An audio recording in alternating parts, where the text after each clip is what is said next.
როგორ შეიძლება განვითარდეს მეგობარი აქტის თქვათ ქვედა პალატაში დამტკიცების და შემდეგ პარლამენტის საპასუხო დადგენილების მიღების შემდეგ საქართველოს ამერიკას შორის ურთიერთობა ექნება თუ არა რაიმე გაგრძელება ამ პროცესს და რა ფორმით ამ თემაზე საუბარს უკვე ირაკლი ქადაგიშვილთან განვაგრძობთ პარლამენტის თვითმმართველობის კომიტეტის თავმჯდომარე ქართული ოცნების ერთ-ერთი ლიდერი შემოგვიერთდა სტუდიაში მადლობა ბატონო ირაკლი სტუმრობისთვის მოგესალმებით საღამო მშვიდობისა და მივესალმებით ჩვენს მაყურებელს. ბატონო ირაკლი, პირველ რიგში მინდა დავიწყო საქართველოს პრემიერის წერილით.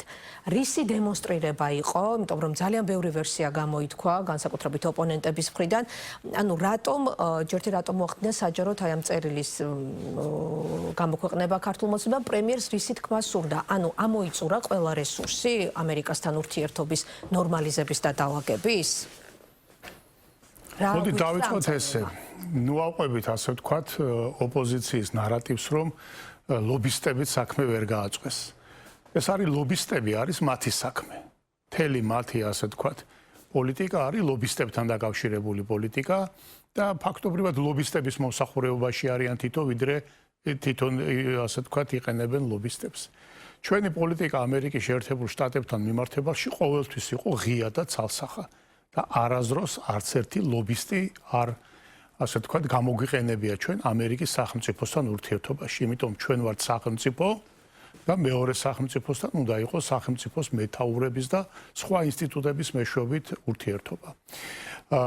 ბატონმა პრემიერმა რამოდენიმეჯერ ახალი ადმინისტრაციის მოსვლის შემდეგ გააკეთა განცხადება, რომ საქართველოს და ხელისუფლება მზად არის, რომ ის მავნე მემკვიდრეობა, რომელიც სამწუხაროდ ბაიდენის ადმინისტრაციამ დაგვიტოვა, გვერდზე გადავდოთ და სუფთა ფურცლიდან დავიწყოთ რეალური სტრატეგიული ურთიერთობის ჩამოყალიბება. და იქ საერთოდ საუბარი იყო, რომ გავწეროთ კიდევაც ამ სტრატეგიული ურთიერთობის მუხლებით თუ ამის საჭიროებას ხედავთ. ჯერჯერობით ჩვენ ხედავთ, რომ ამ ეგრეთ წოდებული მეგობარი აქტის მიღებით პირიქით ხდება იმ ბაიდენისეული პოლიტიკის მეგობარი აქტის მხარდაჭერამ წარმომადგენელთა პალატაში თქვათ დააჩქარა ეს პროცესი, ანუ მეგობარი აქტის დამტკიცება იყო ერთ-ერთი მიზეზი, რის გამოც ეს წერილი დაწერა პრემიერმა. ჩვენ ხედავთ, რომ ეს ეგრეთ წოდებული მეგობარი აქტი რეალობაში იმეორებს იმ მავნე პოლიტიკურ მემკვიდრეობას, რა პოლიტიკური მემკვიდრეობას ერგო როგორც თვითონ დონალდ ტრამპი ამბობს ზოგადად ბაიდენისგან ამერიკას და მსოფლიოს. უკრაინის ომით დამთავრებული USAID-ის და სხვა ესეთი ორგანიზაციების ხშირ შემთხვევაში მავნებლური საქმიანობით. ამიტომ ჩვენ ამასთან დაკავშირებით ღიად მივმართავთ ამერიკის პრეზიდენტს, რომ ჩვენი სურვილი არის, რომ სწორედ ეს მავნე მემკვიდრეობა გვერდზე გადაიდოს და რეალური პარტნიორული სტრატეგიული ურთიერთობები აღდგეს და განხორციელდეს საქართველოსა და ამერიკის შეერთებულ შტატებს შორის. ეს არის ამ მიმართვის ერთადერთი მიზანი და განაცხადი. რატომ 4 თვის შემდეგ თან გავიგეთ ამ წერილიდან, რომ პირველი კომუნიკაცია არ ყოფილა? შეგიძლიათ გითხრათ, როდის შედგა პირველი კომუნიკაცია და რა ფორმით? პირველი რეალური კომუნიკაცია შედგა, როდესაც ამერიკის შეერთებული შტატების ელჩი ეწვია საგარეო საქმეთა მინისტრს და ამის შემდეგ ესეთი ასე თქვა თვალშისაცემი, რაც საზოგადოებისთვის ნათელი იყო, როცა პირველი ვიცე-პრემიერი იმყოფებოდა ამერიკის შეერთებულ შტატებში. პრემიერს თქვა მანამდე რაიმე არასაჯარო მანამდე პრეზიდენტს პრემიერ-მინისტრს შეხვედრა ამერიკის ადმინისტრაციის წარმომადგენელთან ან წერილობითი კომუნიკაცია არ ყოფილა? ყოველთვის იყო ასე ვთქვათ შეთავაზება და როგორც იმავე წერილში არის, რომ წერილითაც მიმართა, რომ მზად ვართ ამ თანამშრომლობისათვის. ანუ მანამდე არ მიუმართავს ანალოგიური წერილით, ეს არ ყოფილა. როგორც ფიქრობთ, ანუ აი ახლა რას ელოდებით? მოყვება რეაგირება ამ წერილს? აქ არის ერთი საკითხი არის, აქ იცით. თავარი აქ ჩვენ უკვე ხო რო იტყვიან ის სახელმწიფო ვართ, რომელიც დასრულობის ასაკში შევდივართ. თანამედროვე, ასე ვთქვათ, საქართველოს სახელმწიფოზე მაქვს მე საუბარი. როდესაც ჩვენ კარგად ხედავთ, რომ აქ ხშირ შემთხვევაში გეოპოლიტიკური ინტერესები უფრო მთავარია, ვიდრე რაიმე ობიექტური საზომებით მსჯელობა. იმიტომ ჩვენ აი ხედავთ, რომ უცბად შეიძლება ასე ვთქვათ, უკიდურესი რო იტყვიან ალ-ქაიდას და ისლამური სახელმწიფოს სამხედრო ლიდერი გახდეს ერთ-ერთი საუკეთესო დემოკრატი უცბად, იმიტომ რომ გეოპოლიტიკურ ინტერესებს შეესაბამება. გამომდინარე აქედან ჩვენ მაინც უყურებთ რომ გეოპოლიტიკური ინტერესები როგორი იქნება. აქედან გამომდინარე არის ჩვენი მოლოდინებიც. თორე რა შეეხება იმას, რასაც ტრამპი საჯაროდ ლაპარაკობს, ხო, და დამერწმუნდებით ამაში, ერთ-ერთი ემთხვევა იმას, რასაც საუბრობდა ქართული ოცნება. მაშინ რატომ აგვიანებს რეაგირება? მაგას გეუნდებით, რომ მაგით თქვი, ეხლა სწორედ საუბრის დასაწყისში, რომ მნიშვნელოვანი არის როგორი იქნება საგარეო გეოპოლიტიკური, ასე თქვათ, ხედვა. მე ვფიქრობ, რომ ჯერჯერობით ტრამპს ეს ხედვა და მის ადმინისტრაციას ბოლომდე ჩამოყალიბებული არ აქვს. იმიტომ ეს ბევრ კომპონენტთან არის დაკავშირებული. გამომდინარე აქედან სწორედ ეს წერილიც იგივე პარლამენტის მიერ მიღებული განცხადებაც ეგრეთ წოდებულ მეგობარ აქტთან დაკავშირებით კიდევ ერთხელ ხაზს უსვავს საქართველოს პოზიციას, საქართველოს დამოკიდებულებას და საქართველოს მოწოდებას ამერიკის შეერთებულ შტატების ხომ არ პირიქით ნეგატიურ გავლენას ხომ არ მოახდენს და რატომ გეკითხებით? იქ არის მაგალითად აი ასეთი ჩანაწერილში ერთი ნაწყვეტი, რომ თქვათ გაჩნდა განცდა, რომ შესაძლოა ეს იყოს არა ეგრეთ წოდებულ deep state-თან ბრძოლა, არამედ ეგრეთ წოდებული deep state-ის რებრენდინგი. აი ასეთი ჩანაწერი ეს არის სტრატეგიული პარტნიორობის განახლების სულისკვეთებით გამჭოლ. ნუ ეს არის ის, რასაც თვითონ ამერიკის შეერთებული შტატების ახალი ადმინისტრაცია ამბობს.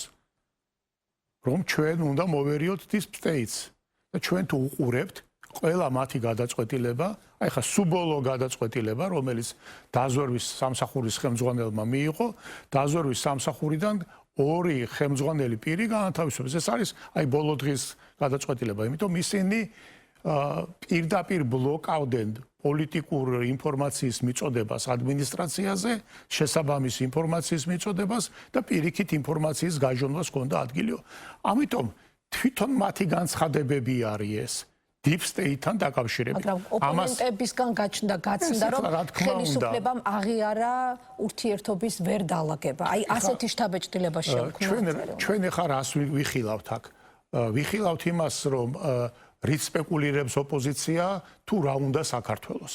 ხა ოპოზიცია მუდმივად სპეკულირებაში იქნება. ამ ოპოზიციას რო კითხო, ყველა არჩევნები მოგებული აქვს და გაუყალბეს. მაგრამ ერთი დოკუმენტი ვერ მოაქვს, ან ერთი არგუმენტი ამის დასადასტურებლად, ხო?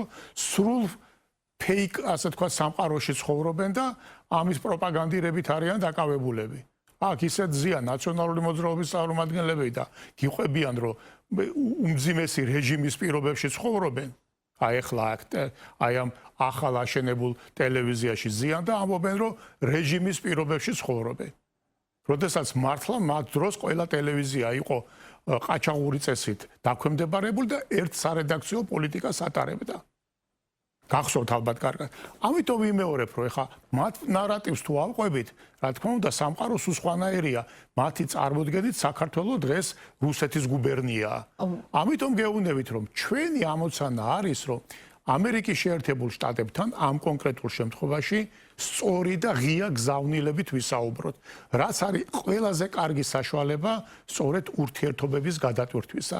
არ გვჭირდება ჩვენ ამ ურთიერთობებში ფარული ლობისტების გამოყენება. სწორი და ღია ტექსტები არა, მაგრამ მოთხოვნების წამოყენება დაინახა ჯო ვილსონმა, რომელმაც უკვე გიპასუხა და თქვა, რომ ეს არის თავხედობა, რომ უხამსობა არის პრეზიდენტ ტრამპისთვის მოთხოვნების დაყენება, რომ მართლმა გუნდმა გადანაშაულებთ, რომ თქვენ დაადანაშაულეთ ტრამპი კორუმპირებულობაში, ჩინეთის კომუნისტური პარტიის სასარგებლოდ ამერიკული კომპანიები გადააგდეთ, ციტირებას ვახდენ, ირანში ტერორისტულ რეჟიმთან კავშირები გააღრმავეთ, ოპოზიცია აკრძალეთ, უდანაშაულო ხალხის ცემეთ და დააპატიმრეთ. აი ასეთი იყო ჯო ვილსონის პასუხი.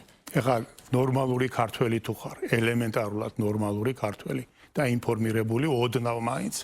აი ამ ადამიანის აი ამ რიტორიკას შეიძლება რომ ნორმალურად აღიქვავდე. ანუ ჩვენ გავაგდეთ ამერიკული კომპანიები. ერთი კომპანია ხო უნდა დაასახელო, რომელი ამერიკული კომპანია გავაგდეთ. ხო შეიძლება წამლად ერთი კომპანია მაინც დაასახელო. ხო შეიძლება აი ამ რიტორიკას რომ კომუნისტური პარტიის სასარგებლოდ, ჩინეთის კომუნისტური პარტიის სასარგებლოდ ჩვენ გავაგდეთ ამერიკული კომპანია. აი ეს ხო არის ბომბეიდან ლონდონამდე ხიდი გამყავს ბრალდება. გავაღრმავეთ ირანთან კავშირები. ნუ ხო შეიძლება რომ რაღაცა ლოგიკაში მაინც შაჯდე. ან მოусმინო შენ პრეზიდენტი, ამერიკის შეერთებული შტატების პრეზიდენტი რას ლაპარაკობს ირანზე დღეს, რომ მას აქვს დიდი სურვილი ირანთან ნორმალური ურთიერთობების ჩამოყალიბებისა და ამის დიდი იმედი აქვს. შეიძლება არა ისეთ რას ვამბობ ჯო ვილსონის ანუ გასაგებია თქვენი განცხადებები, მაგრამ მის მიერ ინიცირებულ და მომზადებულ მეგობარ აქ საკმაოდ წარმომადგენლობითი მაგას გეუნდებით, სწორედ მაგაზე არის საუბარი, ნახეთ, რომ ჩვენ მათ შორის რესპუბლიკელმა კონგრესმენებმაც კი ბატონო და ამიტომ ვამბობთ ჩვენ რომ ტრამპს ჭირდება სწორედ ამ შემთხვევაში პოზიციის დაფიქსირება. ის ამ აბსურდული deep state-დან და იმ ბაიდენის ადმინისტრაციიდან მომავალი ამ ბრალდებების ხარეს არის თუ მართლაც გულწრფელი შეთავაზება, რაც ქართულ ხარეს აქვს ურთიერთობების ახლიდან დაწყებასთან დაკავშირებით. მაგრამ რითაც ასეთ ერთსულოვან მხარდაჭერას ჩვენ ხო უყურებთ როგორ ხდება რა იქ. თუ თქვენ დააკვირდით როგორ ხდებოდა ამ საკითხის განხილვა ამერიკის შეერთებული შტატების კონგრესში, იჯდა 4 ადამიანი. 4 ადამიანი. აქ ხმის მიცემა ხდებოდა ესეთი პრინციპით. ნუ რახან ეხლა დღეს ეს თემა ესე არის და არა გვაქვს სხვა, ასე ვთქვათ, პოზიცია ამასთან დაკავშირებით, საიდანღაც მოსული, რახან ესეა, ვაძლევთ ხმას ასე. არა, იქ იყო წინააღმდეგები იყვნენ ისეთები, რომელმაც თავი შეიკავეს, მაგრამ იყვნენ ისეთებიც, მაგრამ ამიტომ ვამბობთ, რომ სწორედ ეს არის ჩვენ განცხადებაში ერთ-ერთ ლეიტმოტივად გავლებული, რომ თუ თქვენ არ ხართ ბაიდენის ადმინისტრაციის კურსის გამგზელებელი და რეალურად ამბობთ, რომ იმ ადმინისტრაციამ უამრავი შეცდომა, უამრავი ზიანი მიაყენა ამერიკას და მათ შორის ამერიკის და სხვა ქვეყნებს შორის ურთიერთობას, მაშინ აი ეს არის ნათელი მაგალითი, არ შეიძლება აი ამ ოდიოზურ განცხადებებზე დაყრდნობით მიღება ესეთი კანონისა. და აქეთ არის მეორე პოზიცია საქართველოს ხელისუფლებისა, რომელიც სუფთა ფურცლიდან სთავაზობს ურთიერთობების განვითარებას. მაგრამ ამერიკის შეერთებული შტატების ელჩმა ახსენა ნაბიჯები და თქვა, რომ საგარეო საქმეთა მინისტრის ნაბიჯები გააცნეს, რასაც ვაშინგტონი ახლა ელოდება თბილისიდან.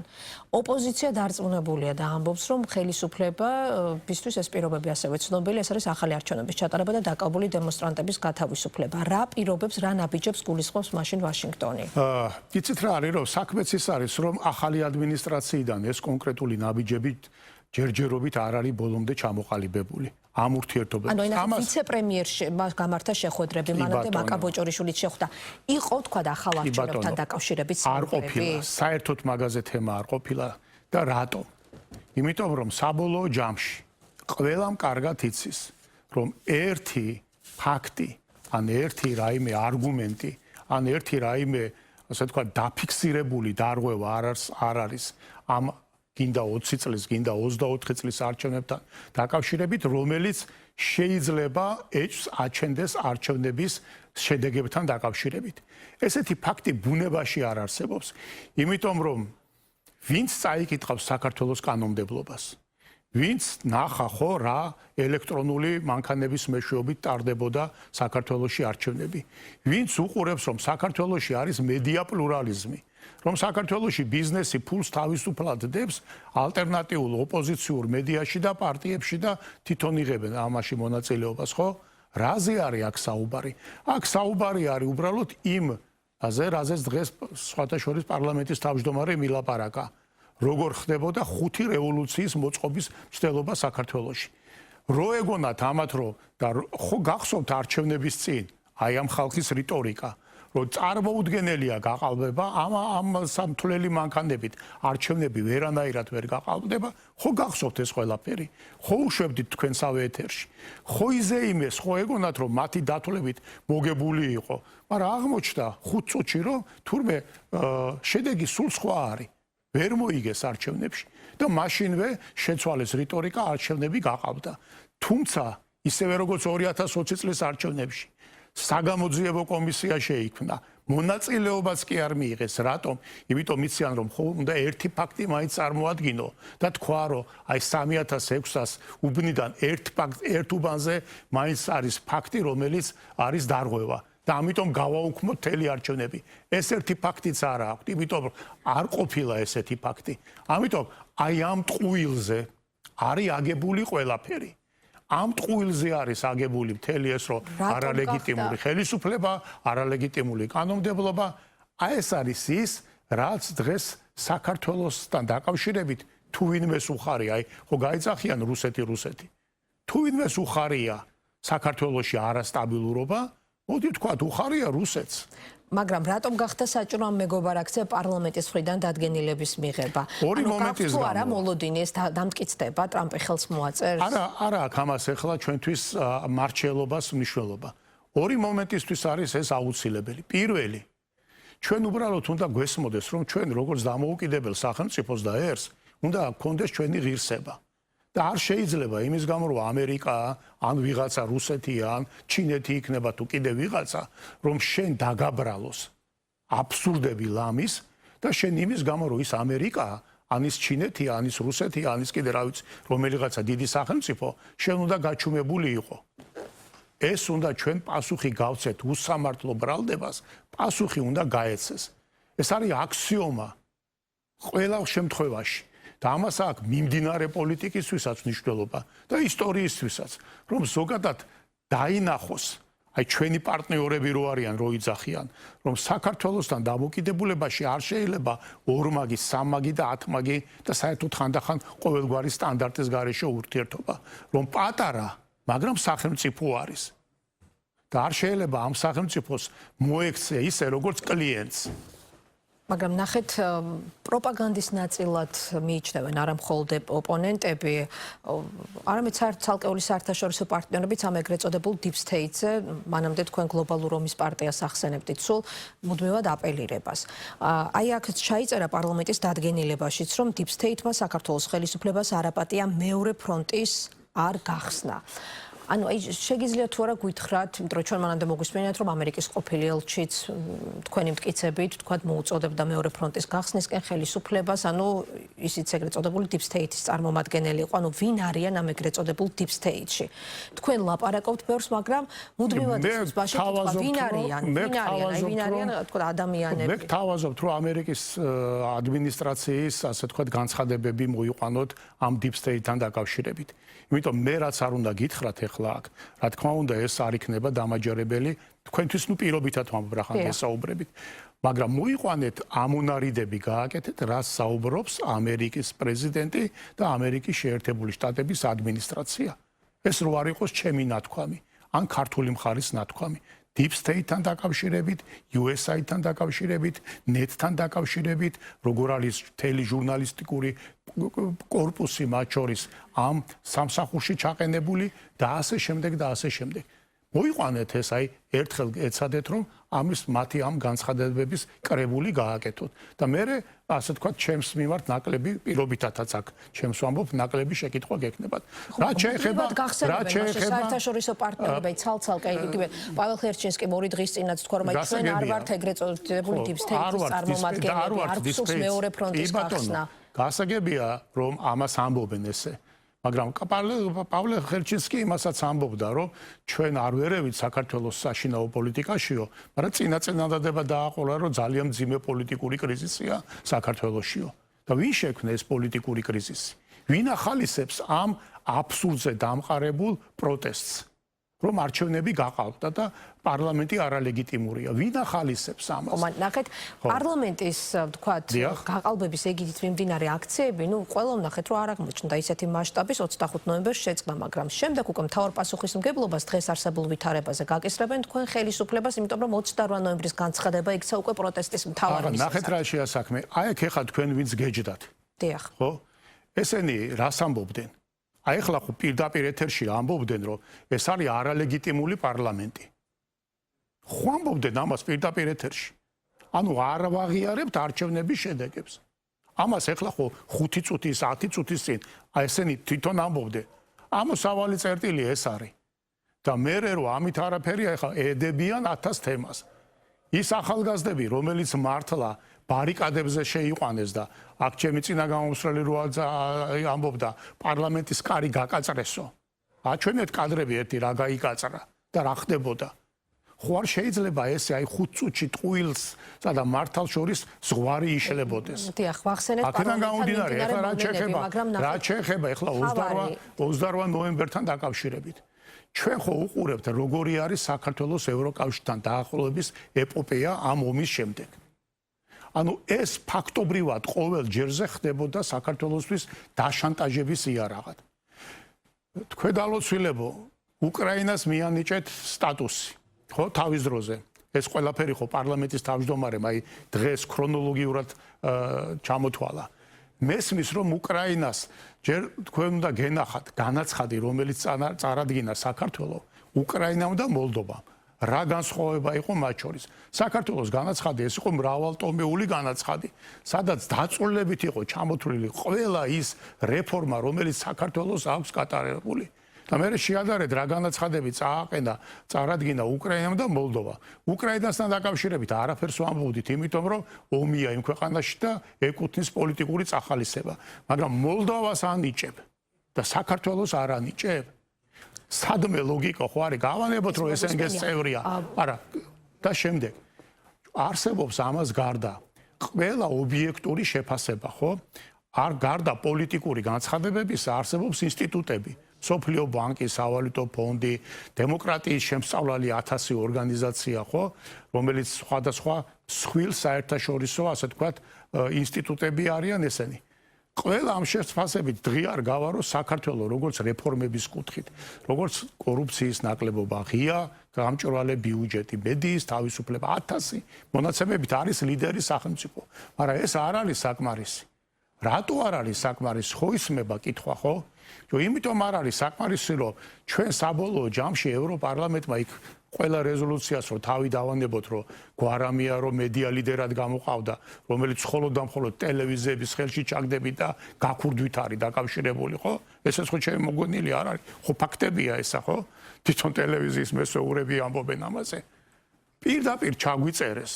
ჩვენ არ ვითხოვთო სანქციებსო რუსეთის წინააღმდეგ დააწესეთო. პირდაპირ ხო ჩაგვიწერეს დაუწესეთ რუსეთს სანქციები. ხო პირდაპირ ჩაწერეს. ეხლა ესეც ხო მონაგონია არ არის. აი თქვენ რეზოლუცია ახსენეთ ბატონო ირაკლი. ევროპარლამენტის რეზოლუციებშიც, ამერიკის კონგრესის მეგობარ აქტშიც ხაზგასმულია ადამიანის უფლებების დარღვევა და ითქვა სასანქციო პოლიტიკასაც, როდესაც არის საუბარი, მუდმივად არის ხაზგასმული, რომ აი ადამიანის უფლებების დამრღვევ და ძალადობაზე პასუხისმგებელი პირებისთვის.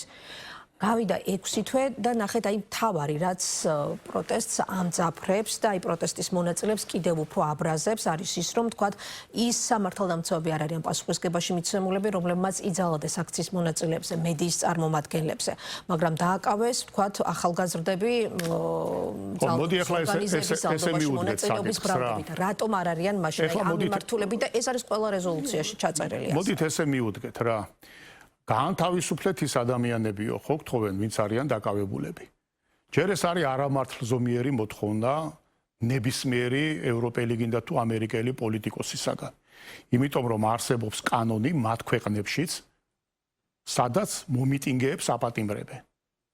თქვენ ახლა რომ გაიხსენოთ რა მოხდა ამერიკაში, რა მოხდა საფრანგეთში, რა მოხდა სხვა ქვეყნებში ესეთი გამოსვლების დროს, როდესაც აკავებდნენ მომიტინგეებს და 5000 ლარით კი არა და ადმინისტრაციული ჯარიმებით კი არა 10 წლიანი და 20 წლიანი პატიმრობებით არიან ციხეში გაშვებულები და ტრამპმა იცით რომ მოვიდა შეიწყალა ხო წინა მისი კადენციის დამთავრების დროს კონგრესზე მისული დემონსტრანტების დაპატიმრებული დემონსტრანტები რომელთაც თან 500 კაცს ჰქონდა 20 წლიანი და 15 წლიანი პატიმრობები მისჯილი ამიტომ ეხლა ესენი სხვა ამბობენ რომ აი ეს არ არის ლეგიტიმური კანონებიო. ანუ სახელმწიფოს დელეგიტიმაციაზე მიდიან.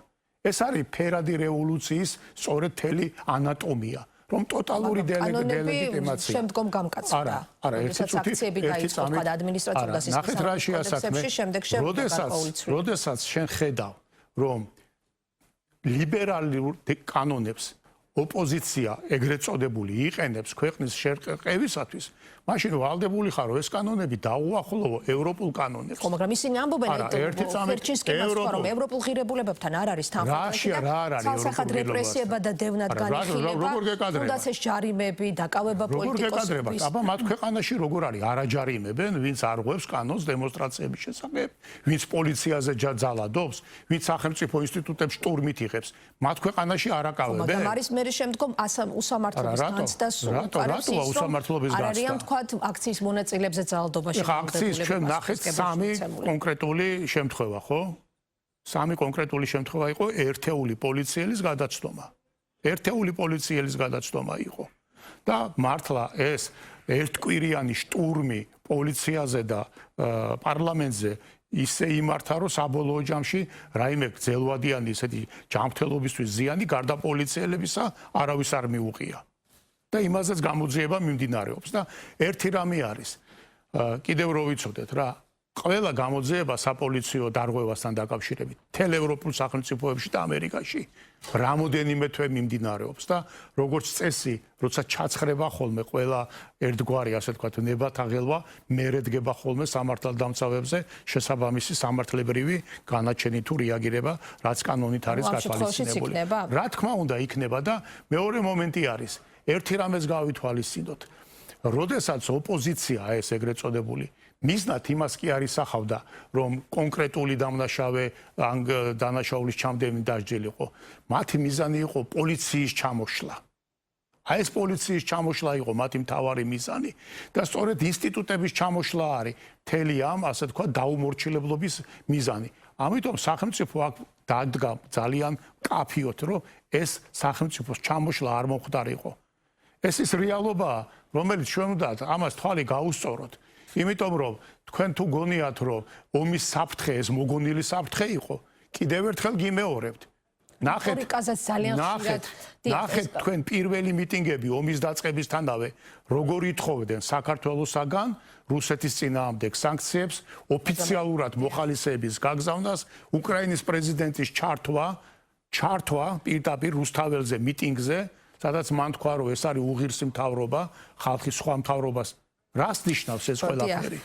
დიახ, ბატონო ირაკლი, უბრალოდ ერთ კითხვაში გავაერთიანებ, მაშინ აი ხშირად მიგითითებენ, თქვათ, თქვენ დღეს ანუ სულ მუდმივად ამბობთ, რომ ევროინტეგრაცია რჩება ქვეყნის პრიორიტეტად, მაგრამ ევროკავშირიდან ყველა წამყვანი ქვეყნების ლიდერები საუბრობენ, მოკლედ ევროკავშირის ელჩმაც თქვა, რომ თქვათ იგივე კანონები ვახსენე, რომ არ არის თანხმედრაში ევროკავშირის კანონებთან და რომელი კანონები ოღონდ უნდა დავაზუსტოთ? აი მაგალითად ადმინისტრაციულ და სისხლის სამართლის კანონში შესული მანიფესტაციების კანონში შესული ცვლილებები, აი გავაერთიანებ, ასევე რიტორიკაზე მიგანიშნეს რამდენჯერმე და მაგალითად დღესაც მეგობარი აქტის საპასუხო საპარლამენტო დადგენილებაში დღესაც აი თქვა ჩაიწერა უბრალოდ რომ აი იყო საუბარი იმაზე რომ რევოლუციური მოძრაობის ესტაფეტა უბრალოდ პარლამენტის თავმჯდომარის დღევანდელ ანგარიში ყვასეთი ჩანაწერი რევოლუციური მოძრაობის ესტაფეტა უცხოელმა პოლიტიკოსებმა და დონორებმა ჩაიბარეს.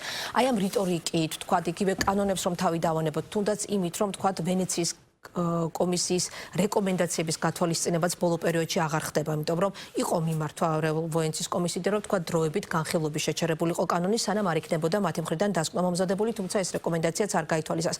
მაშინ როგორ უნდა მოხდეს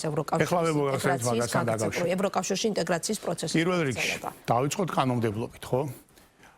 არც ერთი ქართული კანონმდებლობა არ არის აი მათ შორის ადმინისტრაციულ, ასე ვთქვათ, სამართალდარღვევებთან დაკავშირებით რაიმე წინააღმდეგობაში ევროპულ კანონმდებლობასთან. და ვენეციის კომისიის დასკვნებზეც მოგახსენებთ. ვენეციის კომისია სამწუხაროდ ბოლო დასკვნები მისი არც ერთი არ შეეხებოდა კანონს. შეეხებოდა პოლიტიკურ, ასე ვთქვათ, გემოვნებას. პოლიტიკური შეფასება იყო და არა ის რომ ეს კანონი არ არის შესატყვისობაში საქართველოს კონსტიტუციასთან, ან არ არის შესატყვისობაში, თქვათ, დემოკრატიული ქვეყნების კანონმდებლობასთან. ესე იგი, თქვენ რა გინდათ მითხრათ, რომ ევროპის ქვეყნებში ადმინისტრაციული სამართალდარღვევებზე ჯარიმები და დაპატიმრებები არ არის? გეტყვით მეც, გერმანიაში ადმინისტრაციულ სამართალდარღვევაზე პირდაპირ სისხლის სამართლებრივი სასჯელი არის. ეხლა ეს არის განცხადებები, უბრალოდ ჩვენი ხალხი რას მიაჩვიეს, იცი, რახან იქიდან რაღაცას იტყვიან, უაპელაციოდ უნდა მიიღო. ეს ერთი. ეხლა მეორე. რა შეეხება რიტორიკას, ხო? რა რიტორიკაში ზის ის, რასაც ან ელჩი აკეთებს, ან რასაც წინა საარჩევნოდ ჩამოდიან აქ უცხო ქვეყნის საგარეო საქმეთა მინისტრები, უცხო ქვეყნის პარლამენტის დეპუტატები და აქ ანტი სამთავრობო მიტინგებზე მონაწილეობას იღებენ. ეს ამიხსნას რომელიმე დემოკრატიის ქვეყანა როგორ ხდება ეს ამბავი? როგორ ეწერება ეს საერთოდ რაიმე რიტორიკაში და რაიმე წესში, რიგში და რაიმე პატივისცემაში სახელმწიფოს მიმართ, დემოკრატიის მიმართ, დიპლომატიის მიმართ და ურთიერთობების მიმართ. ვინმე ამიხსნას ამასთან დაკავშირებით? თქვენ წარმოიდგინეთ, ეხლა შენ რო ჩახვიდე, მე რო ჩავიდე ესტონეთში და იქ რომელიმე ოპოზიციური პარტიის მიტინგზე გამოვიდე და რაღაცა, ასე ვთქვათ, სიტყვით გამოვიდე, დაუჭირო ამას ხარი და თქვა, თავრობა ცუდი არისო. თქვენ გესმით რა მოხდება? მაგრამ საქართველოში თურმე ეს შეიძლება. იმიტომ აქ მეხუთე კოლონა გამზადებული დახვდება და საქართველო ის ქვეყანაა, რომელიც ყველაფერს აიტანს. შეჩვეულია ეს ქვეყანა ხან რუსეთის მხრიდან, ეხლა ჩვენ შევაჩვიოთ. დასასრულისკენ უნდა წავიდეთ. აი დღეს ირაკლი ოქრუაშვილი დააკავეს გირაოს არ გადახდის გამო და პარლამენტის დროებით საგამოძიებო კომისიაში არ მოსვლის გამო, რამდენიმე ოპოზიციონერი პოლიტიკოსიც არ აპირებს გირაოს გადახდას და ალბათ ანალოგიური იქნება, მათი არ ვიცით, ყოველ შემთხვევაში როგორ იქნება მოსამართლის გადაწყვეტილება, მაგრამ როგორ აისახება, აი ვთქვათ, პოლიტიკოსების, აი ერთი ირაკლი ოქრუაშვილი უკვე დააკავეს, ეს არ გაამძაფრებს ისედაც ვთქვათ მძიმე პოლიტიკურ ვითარებას და მდგომარეობას? იცით რა არის, რომ კარგია თუ ცუდია? ცუდია, მაგრამ მეორე მხრიდანაც შეხედე. ანუ არ ამძაფრებს ვითარებას ის, რომ აი მაგ პოლიტიკოსებს აქვთ უფლება საზღვარგარეთიდან მხარდაჭერით, რომ საქართველოს არჩევნებს და სახელმწიფოს დელეგიტიმაცია გაუკეთონ. ეს როგორ წარმოგიდგენიათ? მე ხა თქვენ კი არ მოგმართავთ, ზოგადად მაყურებელს მიმართავ. ეს როგორ წარმოგვიდგენია? ამაზე პასუხისგებლობა არ არის? ამაზე პოლიტიკური, მორალური პასუხისგებლობა არ არის, რომ შენ ყოველგვარი საბუთის, არგუმენტის გარეშე, იმიტომ რომ ესე გაწყობს, იმიტომ რომ ესე გითხრეს, იმიტომ რომ ამ რევოლუციურ, ასე ვთქვათ, დებატაღელვებში ხარ ჩართული, აი ესე შეგიძლია საქართველოს სახელმწიფოს წინააღმდეგ წახვიდე. თქვენ წარმოგიდგენიათ, რომ ესეთი ნაბიჯები ევროკავშირის ქვეყნებში რომელიმე პარტიამ გადადგას ერთი წამით. წარმოგიდგენიათ იმ პარტიას რას უზავენ? თქვენ უყურებთ რას უკეთებენ, თქვათ, იგივე ეხლა დღეს გერმანიაში რომელიღაცა პარტიას, რომელიც სწორედ ამას ამბობს. არის გერმანიის სამეფოს მომხრე. ეს არის რაღაცა მარგინალური ჯგუფი. აი ეხლა სუბბოლო ამბები, აი გუშინ წინ მოხდა ეს ამბავი. რომლებიც არ მოვედო, არ ვაღიარებთ ჩვენ ამ გერმანიის ფედერაციას, გერმანიის სამეფო უნდა იყოსო, ანუ იმპერია. და ისინი არ აღიარებენ გერმანიის არსებულ მთავრობას, პარლამენტს და ასე შემდეგ. დააპატიმრეს ყველა დააპატიმრეს. თქვენ უყურებთ ხო რუმინეთში კანდიდატი, რომელიც არ იყო სასარგებლო მათთვის, უბრალოდ რის გამო გააუქმეს და მეორე რის გამო დააპატიმრეს. ამის უამრავი ფაქტის მოყვანა შეიძლება. ანუ აქ საქართველოში ერთი წამი პატიმრობა ეს რამდენად კანონში წერია, რომ რაღაცას რომ აშავო. ახლა არ ხომ შეიცვალა და სისხლის სამართლის წესით დასჯა. ახლა არ შეცვლილა. მას შემდეგ რაც კომისიამ განახლა. არა, ახლა არ შეცვლილა. ეს თავიდანვე ესე იყო. არაფერი არ შეცვლილა და კარგად იციან კანონში რაც წერია. აქედან არის სწორედ საუბარი, სწორედ რომ აქ ჩვენ გვაცხოვრებენ უცხოეთიდან მოწოდებული ლოზუნგების შიშის ქვეშ. და არ უნდათ რომ რეალობა დაინახონ აქ. და უნდათ რომ საქართველო იყოს მარიონეტი, ბანანური ტიპის სახელმწიფო და არ გამოვა ეგრე. არ გამოვა ეგრე სამწუხაროდ მათთვის და საბედნიეროდ ქართველი ხალხისათვის. მადლობა. პარლამენტის დეპუტატი, ქართული ოცნების ერთ-ერთი ლიდერი ირაკლი ქადაგიშვილი პასუხობდა გადაცემა დღის თემის შეკითხვებს. პირდაპირ ეთერში დღევანდელი გადაცემავით დასრულებულია. ხოლომდე გემშვიდობებით.